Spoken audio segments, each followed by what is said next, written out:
Call the meeting to order. We need to approve the agenda as printed. So, Second. Motion's made to approve the agenda as printed. All in favor signify by saying aye. Aye. Opposed? That is carried. Public comment on agenda items, seeing none, hearing none. Communication shared by solid waste board members. Paul? Right, I pulled an article out of the Post Crescent a week ago. It was entitled, Wisconsinites are generating less garbage. And, the notable thing, was a question in respect to, did recycling decrease trash volume? And the answer was no. Recycling amounts also decreased during the same period that the amount of trash decreased, the report says. So the drop in landfill amounts can't actually be attributed to recycling. So I will leave this article with you for you to share with the director, and anyone else that cares to see it can, well, absolutely, yeah. thanks, Paul. I'd heard about that article, but it wasn't, I couldn't find it online. So, Yeah. so thank you. One more communication. Okay, we need to approve the minutes of June 7th, open and close. So move. Second. Motions are made and seconded to approve the minutes of June 7th, open and close. All in favor of that motion signify by saying aye. Aye. Opposed? That is carried. 2024 budget schedule. Okay, that's just a question on the minutes, I know, is this an agenda item when I can ask a question about what happened at the last meeting? Sure. Is that part of the minutes? Well, Just call. Well, I know. I just read them last night, so. The settlement, congratulations on that, on the 235K settlement. Oh, and don't ask any more questions. Yeah, Okay, Yeah. I just don't know where the money's going. Don't ask that question. I can ask that. yeah, no, it's got another hurdle to there before. Okay, so we really don't want to talk about Yeah, Exactly. anyway, the budget schedule. So, you've all said enough of that already. Yeah, Budget. Right, yeah. I'm gonna give you guys a handout here. I hope it's a blank sheet. Because that's about all. Well, we'll see how it goes. Well, the reason we didn't have a meeting last week Wednesday is because the county had their budget. Had their budget kickoff meeting at the same time as our normal solid waste board meeting, so we pushed the solid waste a week. And Would you note that for the minutes? yep. We pushed it a week, so Cassie and I could go to the budget kickoff meeting, and there was a lot of good information shared. There was talk early on about using this new software and doing priority-based budgeting this year. But timing wise and training wise, a decision was made that we're gonna just stick with the same normal process for 2024, using our financial software, Munis or Enterprise ERF, Tyler Technologies, and follow a path very similar to past years, except the kickoff got pushed back a couple of weeks, so we're the schedule is just adjusted a little bit. So last Wednesday, we had our kickoff meeting. Friday, HR sent out our labor worksheets like they normally do. So we have a couple weeks to calculate our overtime and our percent allocations and get those changes back to our finance department, which they're due on July 10th, but we intend to get it back sooner. Talking about the budget schedule with the board today. Any new position changes, temporary employees, as well as technology requests from IS are due on July 10th. We have to have our mission, program description, accomplishments and goals due on the 14th. I think they're deleting the mission. There's gonna be a new form that we use for program descriptions, but I haven't seen those yet. Labor worksheets will be uploaded into the financial software by HR and finance on the 19th of July. And then our budgets are due in the Tyler Enterprise ERF on August 8th, which is a week later than normal. I've got tentative here for August 9th, budget packets sent out to the board, and August 16th, a tentative budget workshop. One of the things that was talked about during the kickoff meeting was, and this is coming from the executive and the administration, is they didn't want departments talking about budgets with committees and boards until after we met with the executive and after the executive briefed the county board in September on the budget. But Pat and I were able to get a meeting tomorrow with the county executive, corp counsel, and the director of administration to just clarify, you know, what we're able to discuss with the solid waste board and what we're not able to discuss. You know, I would like to think that we could follow the same process that we have in the past, where, you know, staff pulls together a budget, presents you with kind of a draft, get some feedback from the board with whether it be capital items or table of organization or tipping fees, you know, try to get a consensus on tipping fees, and then, you know, revise the document and present it to the executive, have our meeting with the executive like we always do. And, you know, typically there's some changes made in that meeting, and then it gets finalized and becomes part of an appendix in the county executive budget. But last year it was a little iffy on whether we could talk about our budget with the board prior to the executive meeting, and I guess Pat and I just want to make sure we fully understand what we can and can't do. So the executive budget meetings for our budget typically are either the second or third week, for the week of August 21st or August 28th. We haven't got assigned a date and a time for that yet.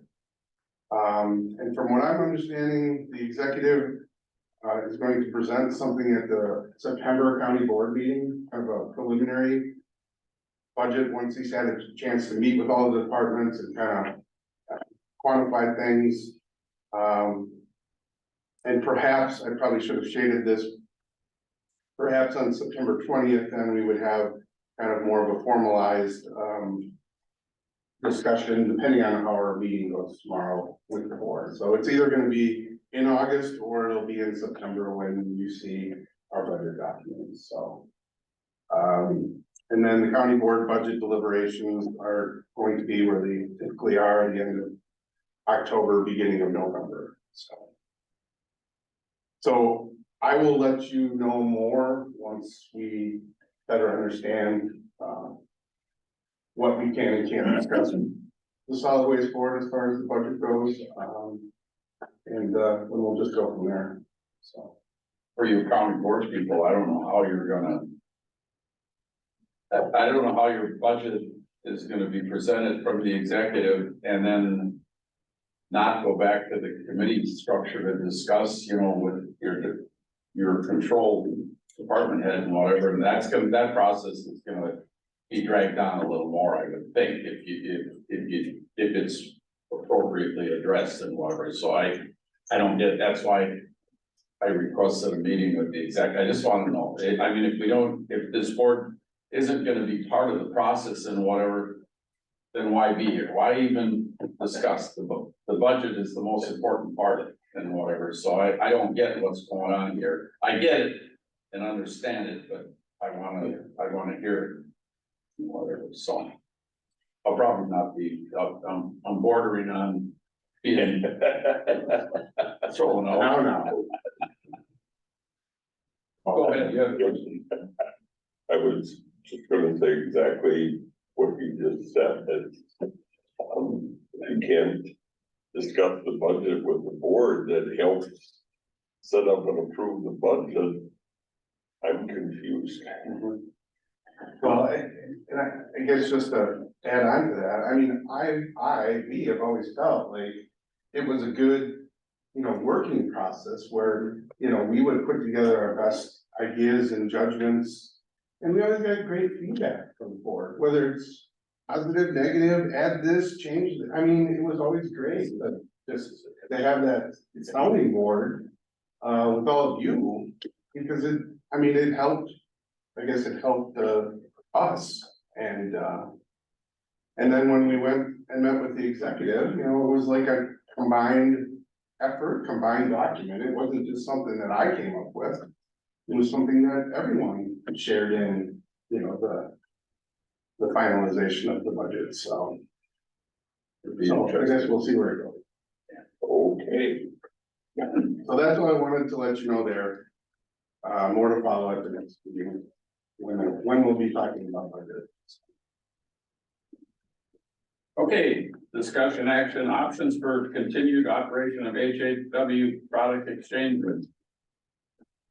Okay, well, I guess this comes a little bit out of left field, but with some things that have been occurring over the past couple of years as we transition from Brown County's HHW staff operating our facility to running with Veolia now.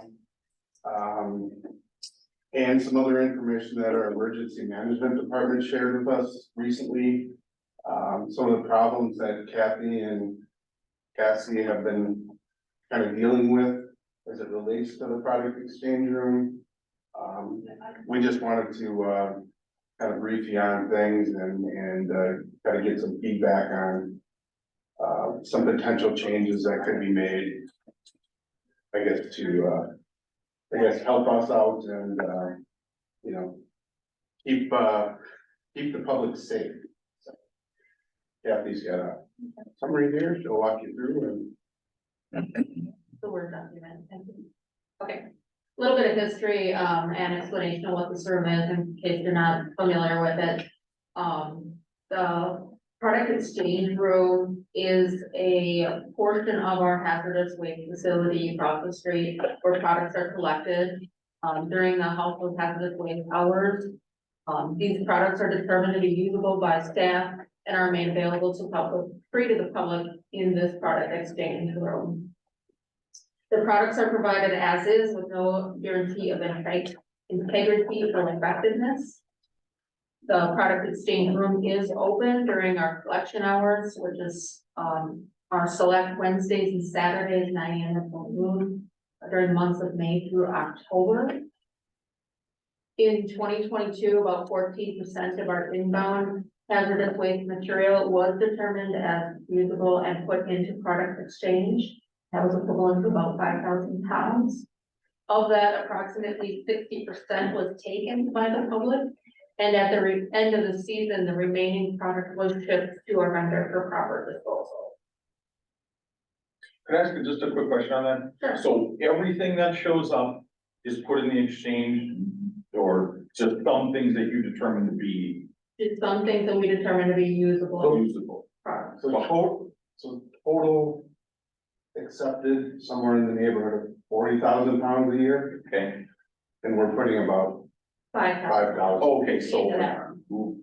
Yes, less than Yeah. 12%. Yeah. And then in 2022, our average cost of hazardous waste disposal was $2.09 a pound. Estimated program savings with our product exchange is $6,414 for the year. And then moving forward, so on May 22nd of this year, I received a liaison information report from our FBI's Weapons of Mass Destruction Directorate and Office of Private Sector. Yes, that is the title.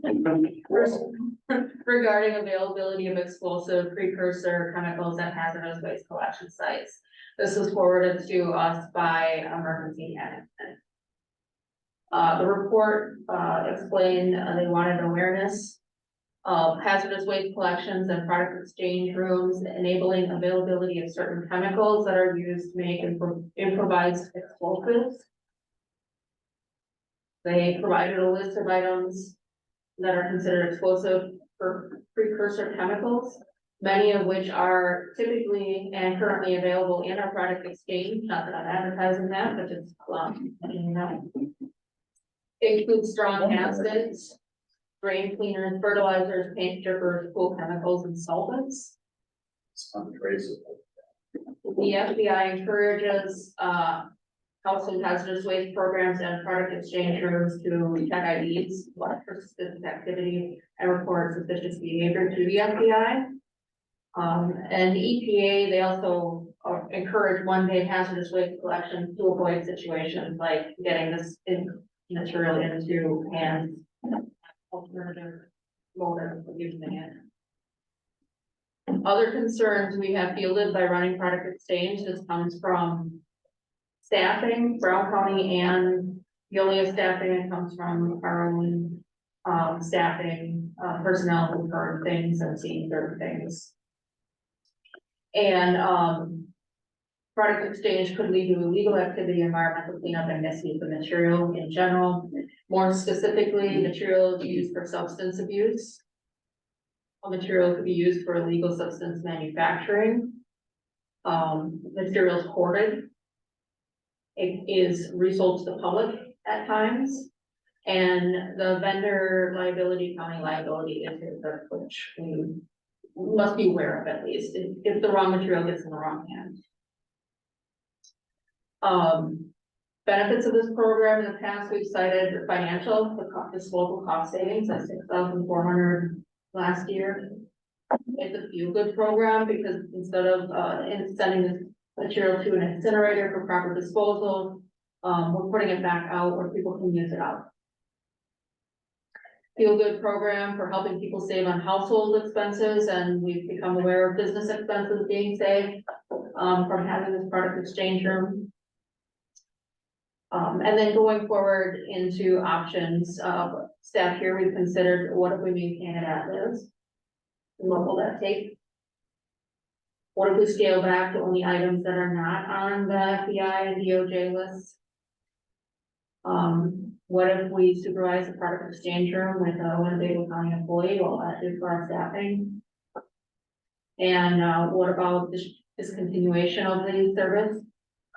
Using space for our vendor to process paperwork and store additional supplies, which is now currently stored in the same room as we hold temporary storage of the drums that we pack the material into. I guess from my own personal experience working with the vendor and supervising the program, we certainly could use additional storage space. The drums are stacked too high at times, and it is a very much jammed into the storage room. If we scaled it back to only items that are not on the FBI and DOJ list, it's going to reduce the material put out on the shelves. I would say by at least 50%, if not more. If we supervise the product exchange room, we're going to take a Winnebago County employee. I've talked to the vendor about having them keep an eye on it, and they do keep an eye on it, but there's sometimes our exchanges between our customers and our vendor, and then the customer comes back complaining about our vendor, or the vendor has reported to me that not everybody's sending material out when we do take material. They've reported to me that people are filling up the back of their trunk and taking multiple boxes of material out. They've reported to me that the general public at times has come into where they're actually sorting material and grabbing stuff off the tables rather than going to the product exchange room. So there are concerns. I've observed some of these things. I've specifically talked to certain users of that facility about sending materials out, about how much material they're taking, about what they're using it for. There are some very specific regular people that we see every single collection, and every single collection they're taking a trunk full out of that facility. So just throwing it out there for discussion. If you'd like to know more about the specifics of what materials would be in question, I can give you some common names and or common uses of materials for the specifics. But I guess we're looking for, I guess, either direction and or comments, and or just your understanding of what's happening with this program currently. And what we may hear back from customers if we discontinue and or, limit the materials going out there. I got a couple questions, maybe comments. We don't have any security cameras on out there, do we? No, we do not. I met with the vendor 2 years in a row to try to get a project going for that, and the vendor has gone through in providing me with, quotes for that. And, I am now working closely with our IT department for future funding and moving the camera system into a different system, so I don't have to work with that specific vendor anymore. I think that's, I mean, that certainly would benefit. You guys, you have like a security camera out in that area and whatever, at least you can. It appears or gonna be some meetings or whatever, would it pay to discuss? Limited for one day, One a Wednesday? Wednesday a month. Do you have equal participation on Saturday and Wednesday? You know? Or is there more on Saturday? From my own observations, I've seen more participation on Wednesdays. I'm not there every single Wednesday or every single Saturday, but I do drop in maybe 4 collections a year on those days and work with the entire event to make sure that, you know, things are going as we would expect them to. If I were to just look at the sign-in sheets, I would say Wednesdays are a busier day. And then you think that it would pay to limit the amount that people can remove from that facility at one time? I seen that one woman there, that one day she was, and her husband, they had boxes of stuff because they operated a cleaning service. So they were removing all, I mean, I don't see anything wrong with that, you know, as long as they're not resale.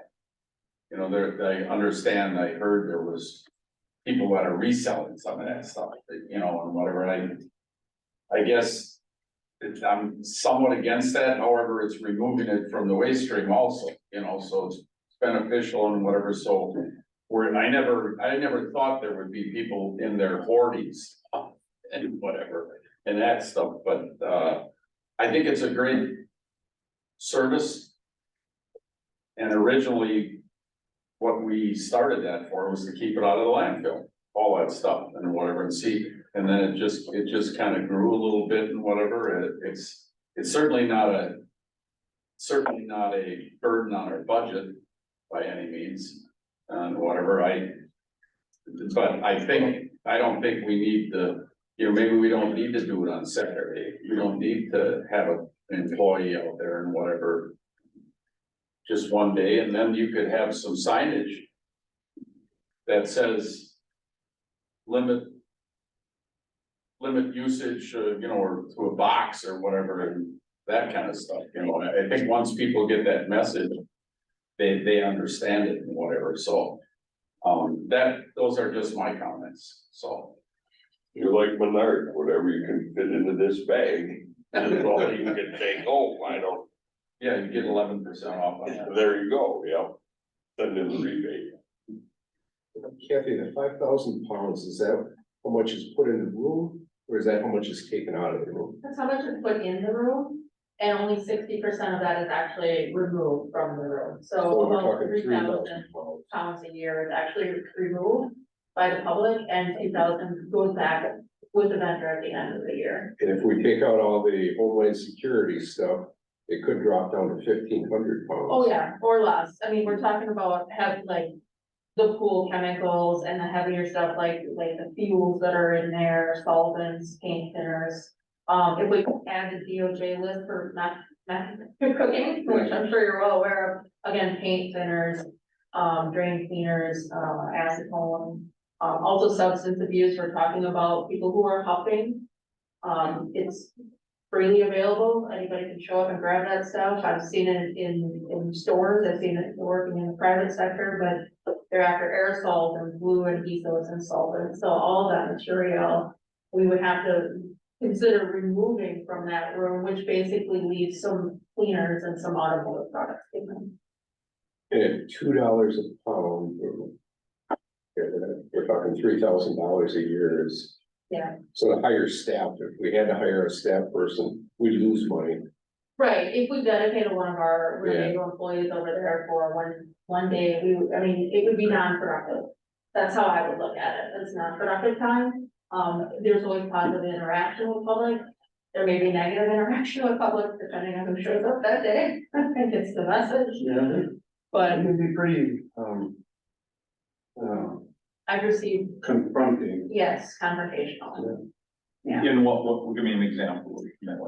Well, there is one specific individual who shows up pretty much every collection, and I've talked to him about, hey, what are you doing with this stuff? And he said, well, it's none of your business. That would be the first guy that would be out. And I Yep. asked, are you using it yourself?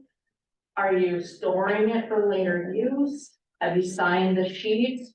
I don't have to sign that. We are asking people to sign it, so those kinds of things, and whether he's using it for legal activity, I don't know, whether he's selling it, I don't know, whether he's hoarding it, and we're gonna have to help pay for that. First problem is that puts you in a very, Yes, exactly. this is not. And the same sort of thing is now happening where, as Kathy had mentioned, we have Veolia doing the collection, and the people won't even wait in the product exchange room, they're going to grab it out of the collection. Right. And then they complain that we're putting too much in the bulk drums, and we're not putting enough in the product exchange room, and then Cassie gets called, and. Yeah. Yes, it's just like, Sometimes they're wandering back to other people waiting in line and looking in their trunks and trying to like, oh, can I have that? Before it even gets up to where the views are getting unloaded, so. I'm not saying that happens every time, but I have seen and heard of it. Once would be enough. yeah, So how much of your time on the administrative or backside are we dealing with complaints on top of it? I mean, that's an unrealized cost probably. Yeah, it's not a lot, I would say maybe 3 or 4 a year that I've actually made aware of or I get involved in, because, I mean, I told the vendor, don't confront them, if you have a Yeah. problematic person, let me know, the time they usually show up, the vehicle they're in, I'll come over and I'll sit and wait for them as well, but I'm trying to stay productive, you know, I'm either cleaning up around the site or helping unload and making education contact with the individuals. And we don't allow people to sort through the metal bin and see if there's any metal that they can use or buy from you or whatever. We don't let them go through the tire pile to see if there's any R13 5 that they can possibly use. Yeah. And it sounds to me like you have, over the years, attracted some undesirables that are making your life a living hell. And I gotta believe, and out of that $6,000 we're saving, there's gotta be some cost just in putting it in the product exchange room and so forth. So we may not even be saving 6, we might be saving 4 or 5 or 3 or 4. And I understand the purpose, the original purpose of it, but it seems to me that we are opening ourselves wide open for all kinds of headaches, and that $3,000, $4,000, $5,000 savings is just not worth it. If there was no product exchange room, collecting that would go a whole lot smoother and easier. Is that my understanding? Yes, it does take a step out of the sorting process, and it does take, you know, time where they put more time into sorting rather than having to kind of police that part. You don't want me applying for that job, because about the time that guy is there loading his trunk with free shit and giving you grief in the process, that would get ugly in a hurry. Especially if he's smaller than me. To our partners, the BOW offers that at each one of their facilities, right? Brown County is the only one that offers it, and they have full-time staffing there when it's open. So they run their own facility and, they oversee it completely and entirely. Outagani's collection is a backup only, they do not have any product exchange whatsoever. And they just have periodic events, they don't have a full-time setup like Right, they have scheduled events, it's usually for a month. one. But it's a one-day event, they have a barn, people drive up, they take the stuff out, they pack it up right away, and at the end of that shift, at the end of that day, all that material is shipped and off-site. Where we have the ability with our registration and our secure location, we have the ability to have temporary storage of those drums, which that's packed material ready for shipping. I mean, potentially, yeah, somebody could get by the gate and break into that door and steal those drums, but, I think for just having to go through all of those steps, it would be more difficult, and there's not a lot of opportunity for a criminal element to do that, where it's just somebody wandering into the product exchange during open hours when people are standing there watching them what they're doing and throwing their trunk. I think that there's more opportunity for criminal behavior in that respect. Tough decision, huh?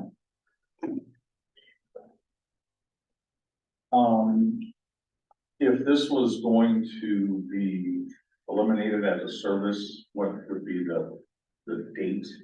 Is there something, what would be the projected times that they're not doing this? And June, I mean, as quickly as you can, or what? Yeah, I mean, the next collection is, I want to say mid-July. And the vendor can pack it up right down there. So if we wanted to do effective July 1st, we can update our websites, I can get signs up, and then if the vendor will pack it up the next time they're in. So is there's an actionable item here? This is, it says discussion action. Yeah, thank you. So let me just make one comment, like, the overall cost of this program is a free service, okay? So HHW, the cost center, ends up being somewhere in the neighborhood of $120,000 to $130,000 a year Yeah, in and expense, disposal last year was 92,000. so. Yeah. And So effectively, we're already disposing of $92,000. And effectively, that would go up to $98,000. I question whether the headache is worth the cost saving. that's why we brought it to your attention, it's become more. It's and more- it's a nice program, but And we will receive some pushback. There will be people that will call. I would estimate maybe 6 to 8 people will call with complaints over the next couple months. But certainly we'll do what we can to come up with speaking points and. They're calling bitch because they won't be able to get a whole bunch of free stuff anymore. Right. Paul? Yeah, what's the volume of traffic, to the product exchange room? Typical Wednesday, how many people come? Saturday, how many people come? Sure. And, you know, season wise too, you know, going around. Yeah, the porters show up, 15 minutes before the facility even opens up and stakes out their claim and, Yeah, I guess from, let's say, our last collection, I believe we had, on Wednesday, we had 4 people sign out. I spoke with the vendor, I said, well, how many people? He said, well, there are definitely more people than that. I said, well, how many people do you think total were here? He said, maybe 6 or 7 people in this room on a Wednesday. And then Saturday, I wasn't here Saturday, I didn't get a chance to speak with the vendor from that Saturday collection. But looking at the sign out sheet, there were 2 people on Saturday for the sign out sheet. That doesn't mean that only 2 people showed up, but just 2 people followed the rules and signed because they took material out. On an annual basis, I don't remember, I don't have the tally number here. For like how many people? Yeah. So Wednesday typically is between 40 to 50 people. I Oh, was, for the total Total. collection. Oh, but do you remember product exchange, how many people for the year? it was over 600 For product exchange? full product exchange. Yeah, users, I would estimate under 100. It's typically like 5 or less that we Per can event. track per Right, event. right, and follow the instructions and actually sign the form. So how many of the complainers never signed the form because I think that Hopefully would, all of that would be a good argument to say, listen, that we have rules, the form says only 5 people showed up and you weren't one of them. And I've explained that to ones saying, well, you know, we're having you sign this because, so that you read and make sure that you understand that this material could not, you know, there may be problems with it. And we're having you sign it, so we can kind of keep track of how busy this room is and how well used it is. And if you don't sign, it doesn't show that you were here, so if it's not being used, we close it down. And that hasn't been enough for them to sign either, so. And if the product exchange room was open at a different time than you accepted stuff, that would just double your labor cost to. Someone would have to sit there and be, you know, Right. present. To Yeah, get paid to sit there to give stuff away. yeah, I think it could get confusing too, where people would think that they can still bring material on that day as well. Yeah. and we also have to keep in mind too, is the truck traffic, this is the transfer station, we've got heavy truck traffic rolling by on Monday through Friday, a lot later on Saturday, so. I mean, potentially if we had it open on a Saturday when it was a lighter day and it was only product exchange, I think Cassie's correct, and people would just show up anyway with material and expect us to take it out of their And hand. just dump it off on the backside of the building. Yeah. But we would tie up another person on a Saturday and it's already difficult to keep people here on Saturdays. If the intent is to discontinue the service, okay, or the product exchange, not the collection of it and whatever. Would it make more sense to continue the service for this year and next year? Discontinue it so people have enough notice to. You know, I mean, that's just a part of my thought. That's something that has been going through my mind too. How much literature is there been distributed that sets up these dates that you will be have the exchange room open? You know, is that gonna? Well, I don't know if we have a calendar out there, but the calendar is distributed to municipalities. It has a schedule on one side. It has a paragraph that's big talking about product exchange room. There is a disclaimer on the calendar that services can be changed at our, you know, at our discretion. So we have it out there as a clause, but yeah, it's kind of ripping the rug out from under people and they don't necessarily, the sick people who are regulars don't necessarily know that it's going to happen until it's already happened. But then again, they don't get the opportunity to break until it comes. I come back 3 times on Saturday before we close, so I don't know. Certainly we can kind of start tapering back.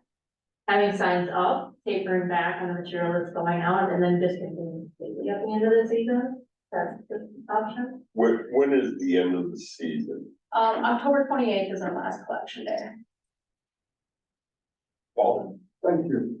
Well, what is the administration's recommendation to the board to consider? You've seen the options. What do you recommend that works in with your plan for operating this facility? What do you recommend to us? Well, originally I came in with the thought that I would say discontinue completely, cut it off, we're done. I knew it wasn't going to be a popular recommendation, so that's why I left it off. But after further discussion, I think the more appropriate approach to warm people up to it, put signs up, start to taper back this season, discontinue at the end of the season, and just cut it off, you know, then Phase it out. phase it Phase it out, out. exactly, thank you. This year, it wouldn't be a product exchange room in 2024. I really like that idea. I don't know. I hesitate to force you to deal with those half a dozen people until October, but is that like 6 days or something? Do we do this twice a month? It's for a month, so, Okay. yeah. And You got another 6. I'd be totally comfortable with September 1st or something like that, if we can cut it back a little earlier, but the end of the year and next year, it's not gonna be available. With regard to the FBI recommendation, if we were gonna make a motion, then, but I'm gonna make a motion, I'd like to make a motion on this, that to discontinue the product exchange service, but I'm willing to discuss, dates and all that stuff, but also, do we also need to make a motion to immediately remove those things that the FBI is recommending? That would be the first step toward basically making this thing just, there won't be much product left anyway, so we just decide, then we've got, again, I always want there to be a logic and a narrative that we can tell people as to why we're doing it. Not just as, people, the whatever, it's, this thing is, we don't even know that the stuff that's being taken out of here, the whole idea of household waste is to get it out of people's houses, so they're not dumping it down the sink or, and they have the sewer, whatever. We're all of a sudden, we get people to bring it here and now shipping back into the public where you got some border or something, who knows what's happening with this stuff anyway. I don't think we're even probably getting much benefit from the idea that we're trying to get this stuff off the street, and for the little bit that we're talking about that we have to put back in the landfill is Yeah. nothing to me compared to what we're doing. I think the responsible approach would be to take the FBI's list and remove those items. Immediately, okay, so, And then phase out the rest. Yep, as we go. And blame the FBI Yep, when exactly they right. start Yep. yelling at you, it's like, hey. Yep. Yeah, Yep, I agree, so that's the motion yeah, for me, okay. is to do it that way, and I'm willing to go to the end of the season, let's say if that's sort of the logic But that half people of the have. stuff they're going after isn't gonna be Isn't there. gonna be there It's because anyway, the and then- FBI said you can't Right, have so it. that's, I would second that motion. You say November 1? well, no, yeah, sure, October 31st, whatever is the proper, October 31st, we cover the entire thing. that's fine, that'll be the date. So does the recording secretary could read back the motion? Motion to remove the listed material given by the FBI from the product exchange room effective immediately and phase out the product exchange room by October 28th, 2023. She's good. How about we put October 31st, is that let's make it October 31st, yeah. That gives you a couple of days, because that 28th is the last day, right? Sure, yep. Everybody hear the motion? Was it FBI or Homeland Security? FBI's weapon of mass destruction director on office Oh. of private sector. That guy. That guy. Is there an acronym for that? Well, FBIWMD. His name is. Okay, everybody, understand the motion, hear the motion. Everybody that's in favor of that motion signify by saying aye. Aye. Opposed? That is carried. Thank you, Kathy. Thank you. Okay, the record, are we gonna? Bill? Yeah. I think we. Yeah, I think we can do. We have to be careful what we do. Yeah. So, there was a resolution that the county board, passed earlier this year, naming the county administrative building after longtime supervisor David Albin. And his actual dedication event is on Friday at 11 a.m. this Friday. So I guess I made Pat aware of this dedication event and he thought it would be good to, put together, kind of a memo from the solid waste board, just congratulate David on his naming the building. And then Pat also wanted me to, look at drafting kind of a commendation resolution. Kind of like what we do for, retiring employees. So what we did is we took, resolution, the last one we did for naming the Ken Robo Conservation Park and kind of, fit it to more of a commendation, resolution here that just the solid waste board would consider. This kind of happened a little late in the plan, but I sent it down to Mary Ann Miller just to make sure it was okay, and I've yet to hear back. So, kind of want to wait in a sense for that authorization, but really this is just, congratulating David in a memo from the solid waste board, and then following up with a commendation resolution that just reviews, his tenure as a county board supervisor, his chairmanship of the county board for 14 years. He was on our solid waste management board for 15 years. He's been instrumental to the growth and development of the Winnebago County for a number of years, and he certainly helped out with some major decisions that the solid waste management board made.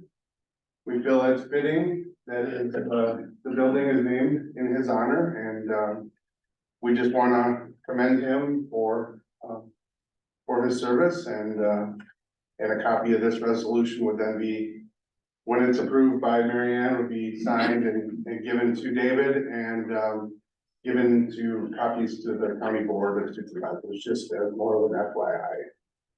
So. Totally agree, very appropriate. I also thank Supervisor Eisen for having the foresight and finding and arguing and making sure that got pushed through on the county board level. So, yeah. Do you want some sort of a motion to move forward with this? Yeah. I would so move. Second. Motion's made and seconded to approve this, resolution for David. All in favor of that motion signify by saying aye. Aye. Opposed? Carried. All right, thank you. Great.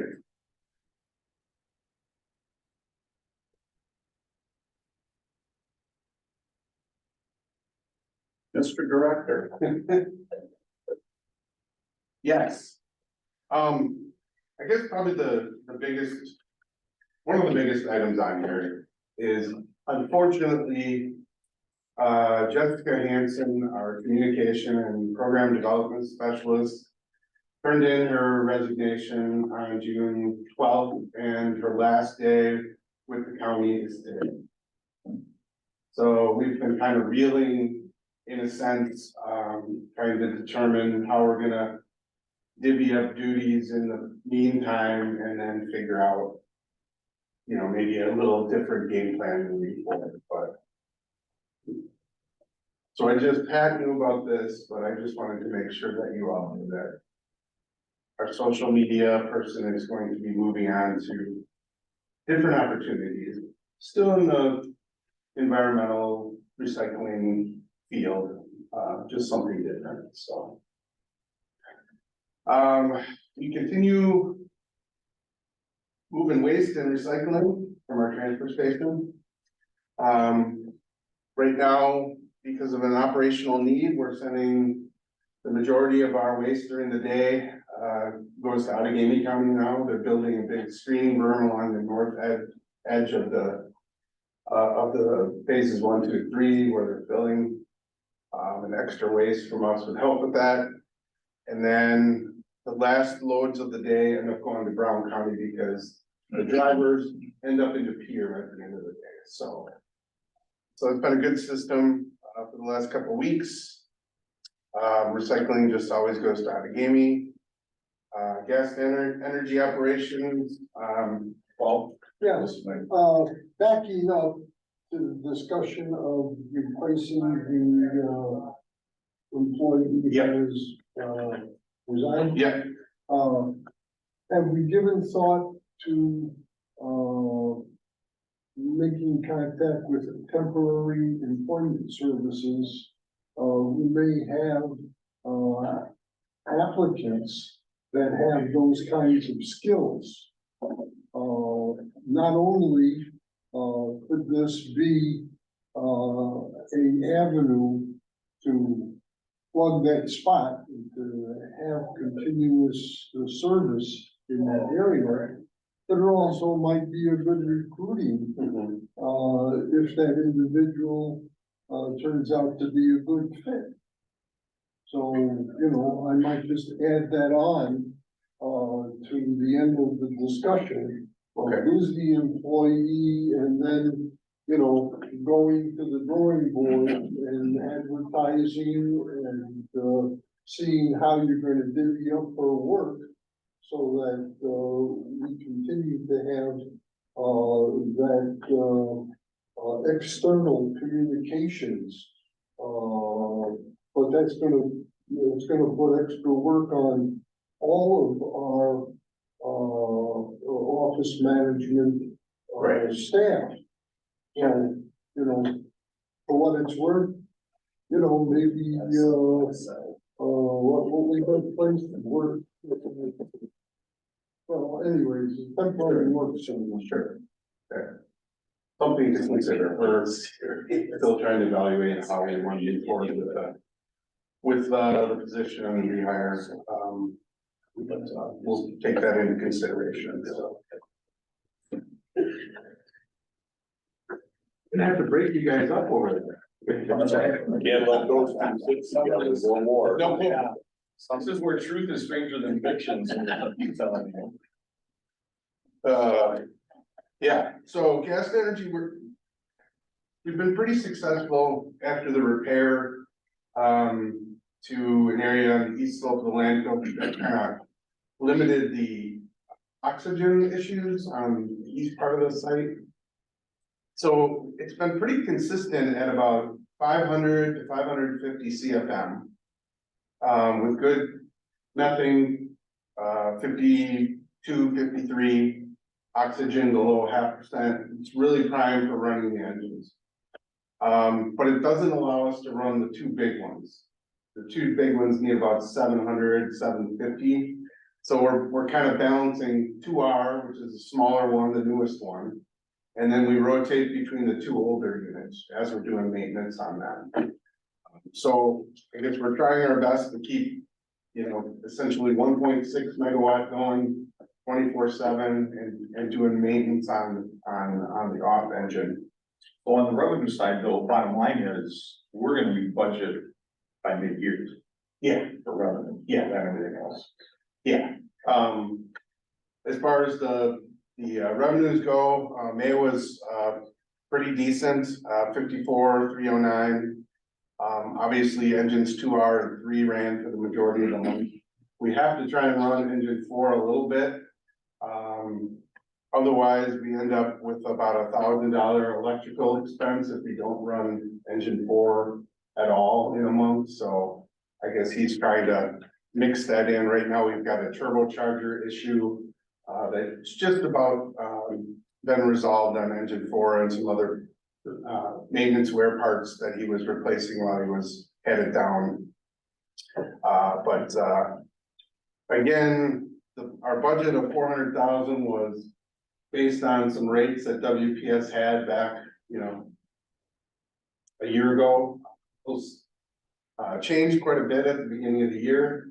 Have backed up a little bit in April, but still, you know, making it worthwhile, about 6 cents a kilowatt combined. So we're just trying to maximize the run time and trying to run them as much as we can during on-peak hours, and if things need to be shut down, it's on the off-peak hours. So you'll see the flare running occasionally.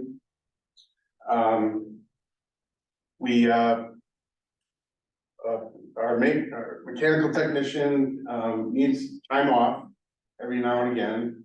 So we've come up with a plan that when he is going to be off and out of town, that we just shut engines down and just run the flare. So a week and a half ago, he was gone for a long weekend, so the flare was on for a period of time. So, sounds like you need to hire somebody that's great at social media and promoting and knows how to fix it. And wrench on, Yeah, there you go, and works weekend. and works weekend, right? Perfect cake. One thing I didn't put on my list here, and I'm not sure how I missed that, but, on, June 16th, we had a DNR inspection. Once a year, they come out and inspect our closed site landfills, so the two, co-disposal and sludge here, and then the Snell Road site. Just one person from the DNR came out. We have not yet received our formal, I guess, report cards, but all indications are things look good. There's continued areas over at Snell Road where it's difficult to keep grass growing on some parts of the site, so one of the things she wanted us to do was just keep, doing what we can to keep, good topsoil, try to keep vegetation growing on some areas. There's a few areas she saw when we were touring the site. She just asked if we could send pictures once that is topsoil, seeded, mulch. So that's in progress right now. So we should be able to get another good report from the DNR on that. One of the things that we just did is engine 5. Obviously hard down, we're gonna end up just trying to part out and scrap that unit. But there's a transformer that's attached to it that was between the engine and the interconnection point, and there's value in the transformer. So Clint, we took some pictures of it, got some details of the unit itself. Attached the annual oil sampling results. Put it out on our public surplus website to get bids.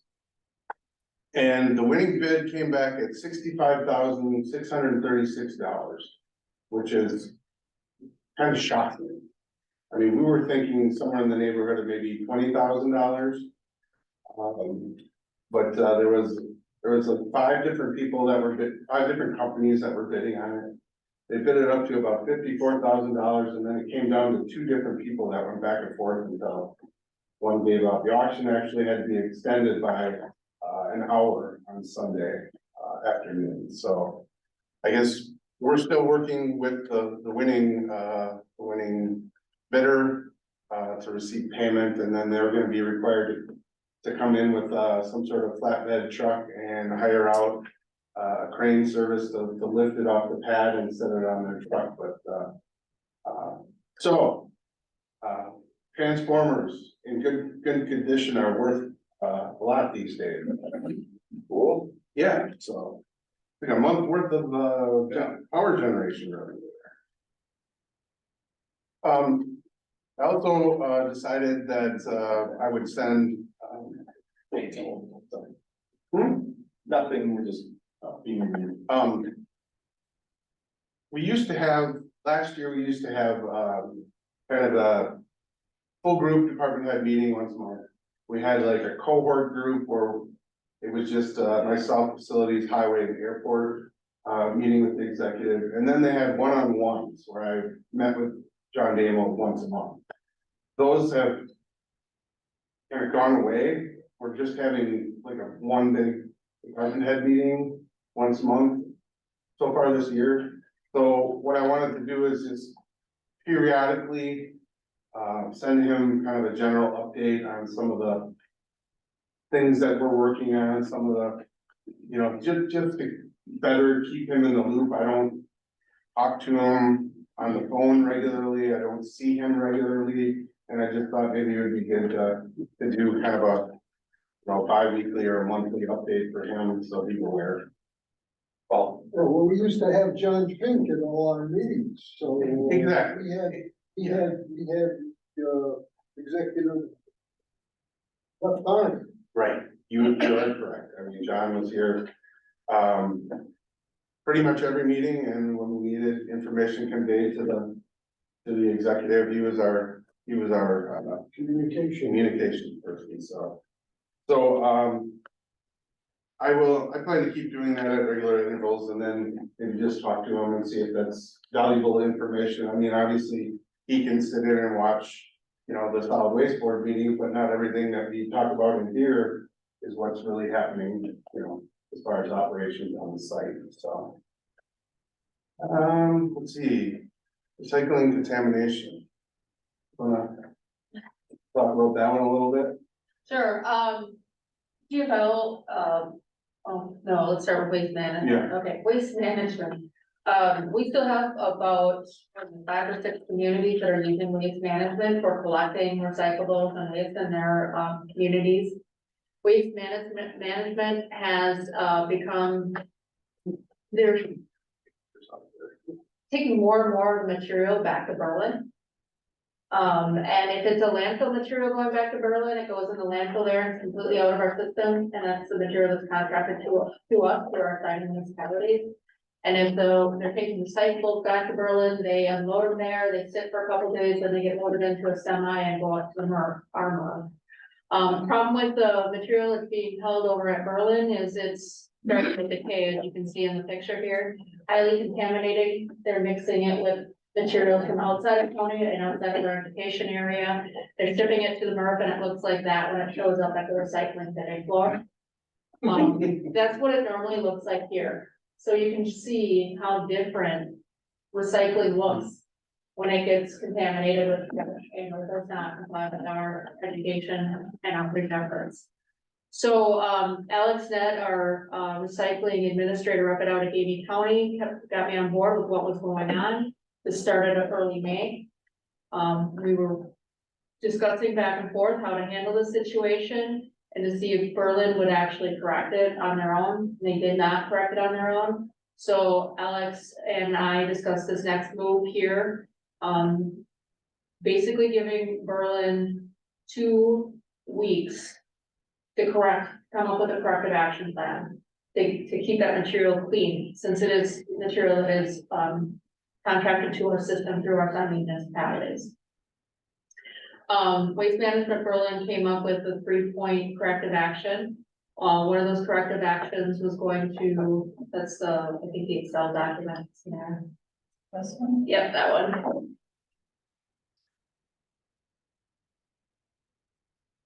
So they're going to inspect all recycling loads as they're just dumped at the recycling transfer station in Berlin.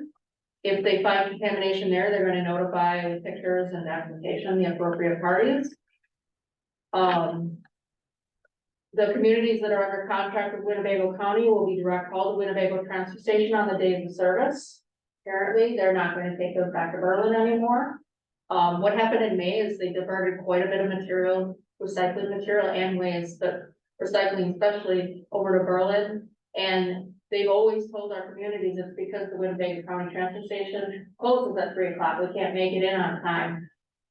Cassie received quite a few of those tickets and she shared them with me, and we looked at the times on them, and quite a bit of few of those loads came into Berlin during our operational hours. And they were coming from communities like Town of Clayton and Winchester, which is to our north, and obviously they could have come down here on 76 before heading out to Berlin to deliver those materials. So, I certainly brought that up to question and let our community know about that. They're also going to implement a smart truck apparently on their trucks, which gives a GPS location if they find contaminated recycling at a specific address, specific bin. They'll plug that GPS location into the system, and a notification will be sent to that homeowner or business owner, depending on what type they're. I'm not sure if it's going in on. Looks like it's going in on the residential trucks. So hopefully that'll help address some of the very specific cases and ongoing issues with contamination. But again, the material still has to get to us. And it still needs to be in good shape. If they're still mixing it over at Berlin with commercial waste and Washera County and Green Lake County recycling, I'm not sure how much it's going to be approved. And if it continues to show up in the MRF, not approved, their material will be turned away completely. Which means our assigned municipalities will end up losing material if it isn't delivered here to our transfer station. Anyway, our municipalities are on board. I notified all of them. I've heard back from everyone but City of Monroe, I believe. That's the only one I haven't heard back from. Village of Winnebago, on the other hand, are kind of tied right now. Yeah, we tried to get out, and they said, oh yeah, no, the contract automatically renews for 5 years unless you notify us 60 days in advance, so we're kind of locked in, but can the municipalities apply any pressure, or are we just?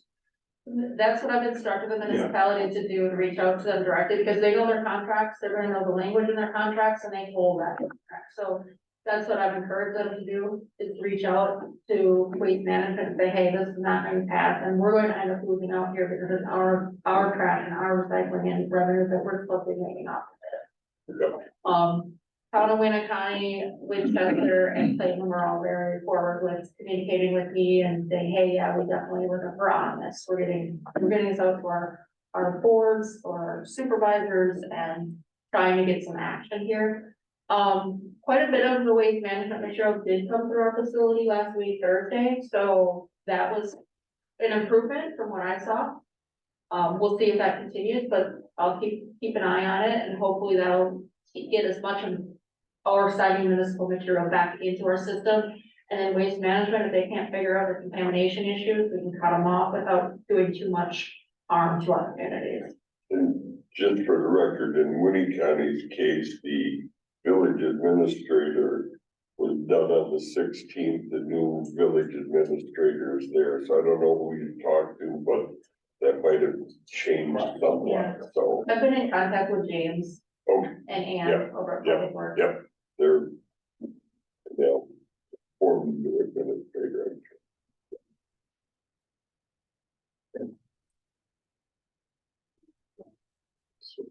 Oh, sure, yeah, sorry.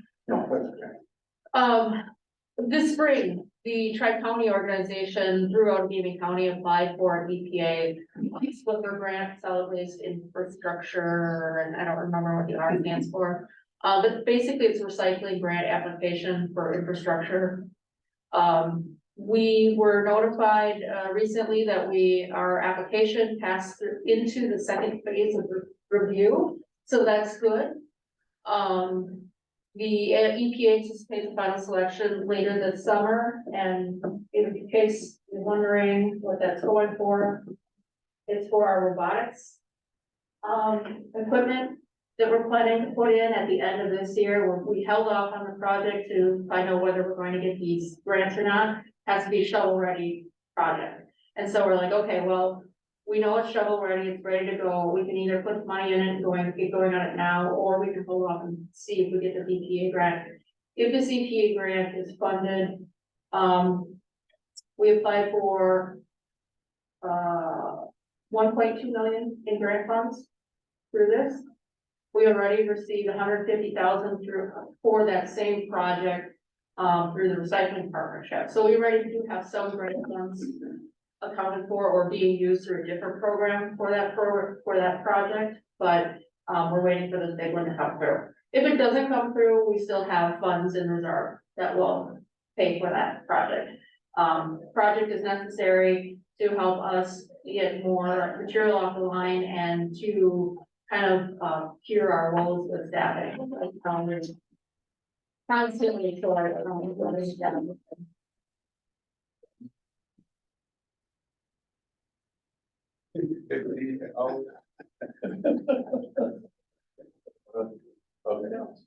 All right, thanks for the update. Yeah. I also just wanted to update you on the ad hoc structure review task force. The last time we met, we had a kind of a long discussion on where things were going with that ad hoc committee. So following our meeting on June 7th, I was able to meet with Mary Ann Miller and Supervisor Foam on Friday the 9th. He was gonna meet with Mary Ann to talk through some of the statutory requirements of these new committee structures that they were proposing. So we had a good discussion. I was able to spend about half an hour with him prior to the meeting with Mary Ann, just talking about our department, talking about the regional agreements, talking about all the things we do, and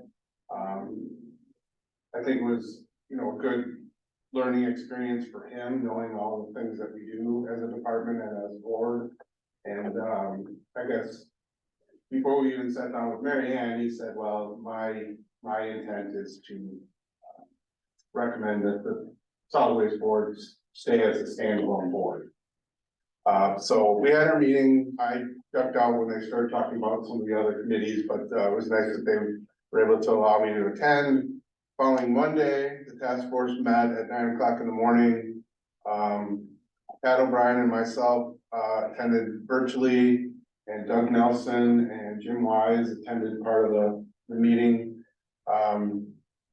Doug, I was able to make some nice statements during the public comments section of the meeting. As well as Pat was able to make a statement on Zoom. Both spoke in support of keeping the solid waste management board a standalone. From the results of the meeting, the recommendation is from the task force is to keep solid waste as a separate standalone board, 9 members, 5 supervisors, 4 citizen members. And there is going to be a report prepared and given to the Judiciary and Public Safety meeting on July 10th.